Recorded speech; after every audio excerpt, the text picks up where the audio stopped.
जोशी जी चले गए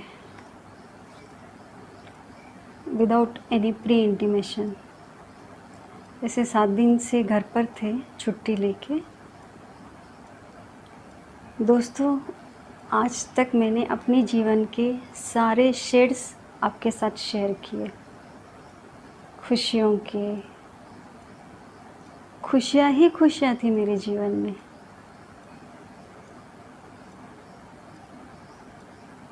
जैसे तरह तरह के मेरे नेल पॉलिश के शेड्स होते थे। मैंने क्या नया ख़रीदा, मैंने और जोशी जी ने मिलके क्या किया, हमने वीकली ऑफ कैसे एक दूसरे के साथ बिताया, हम दोनों नाराज़ हुए क्या एक दूसरे से, रोमांस क्या होता है, हर चीज़ अभी तक के मेरे जीवन का हर शेड मैंने आपके साथ शेयर किया। थैंक यू दोस्तों, thanks for being in my life. और इसीलिए आज मैंने ये वीडियो बनाने का सोचा। मैंने अपने आप को बहुत तैयार किया क्योंकि मुझे आप लोगों पे भरोसा है। और क्योंकि जब मैं बात कर रही हूँ, आप डायरेक्ट मेरे सामने नहीं हो, तो जब मैं कुछ आपसे शेयर करूँगी, कुछ बताऊँगी, तो फिर क्या हुआ, फिर क्या हुआ, ओ माय गॉड, फिर क्या हुआ, इस तरह से आप मेरे से बात नहीं करोगे, सवाल नहीं करोगे।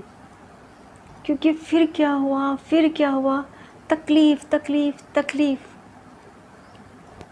अब मुझे चाहिए कि अब क्या हो रहा है, अब मैं कैसे हूँ, बहुत तकलीफ़ में हूँ। 10 मई 2021 मेरे जीवन का काला दिन, जो हमेशा के लिए मेरे जीवन से सिंदूरी शेड छीन के ले गया। 27 साल और 5.5 महीने हमारा वैवाहिक जीवन इतना ही था। क्यों था इतना कम? हम दोनों में अंडरस्टैंडिंग बहुत अच्छी थी, केमिस्ट्री कहते, केमिस्ट्री अच्छी थी, हम एक दूसरे की ज़रूरत थे। और जब से 6 साल से जोशी जी की ट्रांसफ़र बाहर हुई थी, हम लोगों में आकर्षण था, हम लोगों में आकर्षण बढ़ गया था और एक नएपन की क्रिस्प हमारे रिश्ते में आई थी। हम इंतज़ार करते कि वीकली ऑफ कब होता और हम लोग बहुत अच्छे से एक दूसरे के साथ समय बिताते। तो फिर ये सज़ा क्यों मिली? क्या गलती कर दी मैंने?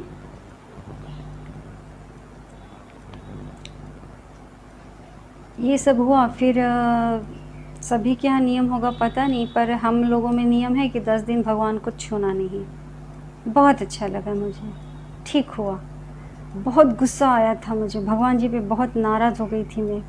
क्या गलती कर दी थी मैंने जो मुझे ये सज़ा मिली? दोस्तों, हमेशा मैंने आपके साथ शेयर किया है, मैं भगवान को बहुत मानती हूँ, बहुत पूजा पाठ करती हूँ। ज़रूरतमंद के कैसे मैं काम आ सकूँ, ये हमेशा मेरी कोशिश रहती है। सोसाइटी के लिए काम करती हूँ। मेरे इस सारे काम में जोशी जी का फुल सपोर्ट रहता था। हम दोनों को पैसों का मोह बिल्कुल नहीं था, नहीं है। ड्राई ऑनेस्ट इंजीनियर थे वो। अगर सब कुछ ऐसे था तो ये सज़ा क्यों अकेलेपन की? इसलिए भगवान पे बहुत गुस्सा आया था। ऐसा क्यों लिखा, मेरी किस्मत में ऐसा अकेलापन क्यों लिखा? अब मैंने सोचा कि अब मैं कभी पूजा नहीं, भगवान जी को कभी हाथ नहीं जोड़ूंगी, कभी पूजा नहीं करूंगी। 10 दिन निकल गए, 11, 12, 13। सोचते सोचते फिर मुझे अपराध बोध होने लगा कि ये मैं क्या सोच रही हूँ। गॉड्स प्लान हमको पता नहीं रहते, ये सब गलत हुआ, नो डाउट, बहुत ही बुरा हुआ। पर इसमें एक चीज़, जैसे Joshi ji doctor, medicine, medication, ये एक्स-रे सब इस मैंने मेडिकल फील्ड से बहुत डरते थे, उनको बिल्कुल पसंद नहीं था। तो जोशी जी की हम एक तरह से कह सकते हैं पेनलेस डेथ हुई। वो जब 35 मैंने उनको 35वें साल से हाई बीपी का प्रॉब्लम था, तब से उनका उसके लिए दवाई चलती थी। और 2008 से उनको शुगर डिटेक्ट हुई थी, तो शुगर के लिए भी उनका मेडिकेशन चलता था। तो जब माइल्ड हार्ट अटैक आया तो उनको चेस्ट पेन का पता ही नहीं चला। तो साइकोलॉजिकल इफ़ेक्ट उन पर कुछ हुआ ही नहीं। वो जो हमेशा डरे रहते थे, तो कुछ हुआ है। और जब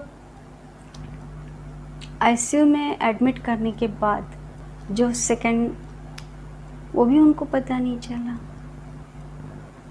इसके लिए मैं भगवान की शुक्रगुज़ार हूँ, क्योंकि मुझे पता है वो बहुत डरते थे। आईसीयू में भी जाना पड़ा तो बात कर रहे थे हम लोग आपस में, पर वो भगवान के बाद जो गए तो उनको नहीं पता चला कि उनके साथ ये सब क्या हुआ है। और फिर भी पर क्वेश्चन मार्क ज़रूर रहेगा, जिसका मेरे पास जवाब नहीं है, इतनी जल्दी क्यों?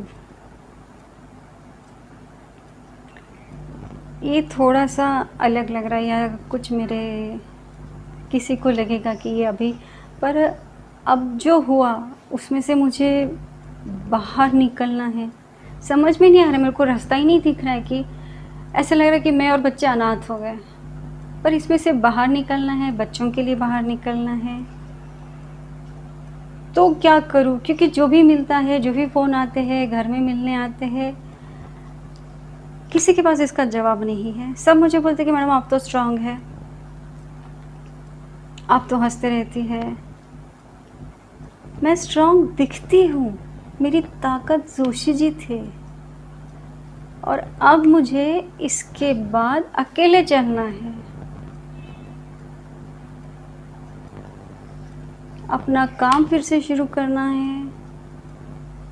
और अगर मैं हमेशा रोती रही तो बच्चे शौक से बाहर कैसे आएंगे? बच्चों के लिए मुझे प्रिटेंड ही करना हो, पर अब मुझे थोड़ा-सा ठीक होना है।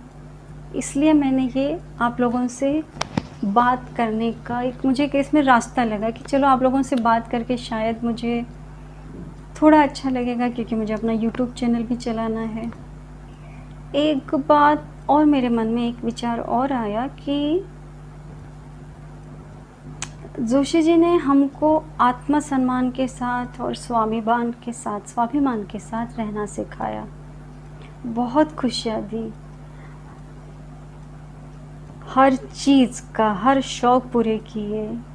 अगर आज वो नहीं है तो रो रो के मैं अपने आप को दया का साधन बनाऊं? भूल जाओ कि जोशी जी ने क्या सिखाया था। हमेशा वो मजाक में बोलते, तू रो मत यार, तू ना बहुत बुरी दिखती है, रोते वक्त बहुत बुरी दिखती है।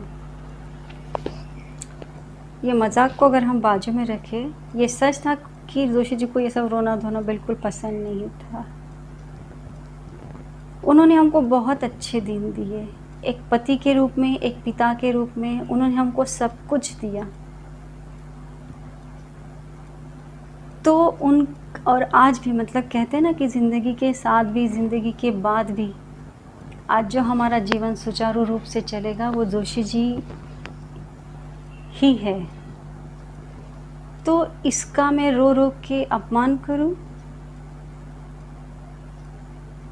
नहीं, इसमें से तो मैं बाहर निकलूंगी सम्मान के साथ, और जोशी जी का भी अपमान नहीं होने दूंगी। उन्होंने जो हमारे लिए किया है, हमको एक समाज में अच्छा स्थान दिया है, मैं इसका अपमान नहीं होने दूंगी। लोग मेरे पे दया नहीं करें। जोशी जी का एक पसंदीदा तकिया कलाम था, मंजरी, बेहद मैच्योर्ड। अब देखो कितनी मैच्योरिटी वाले काम मुझे देके गए हैं। आप सब मेरे साथ हैं। एक बार फिर से आप सबको दिल से धन्यवाद देती हूँ।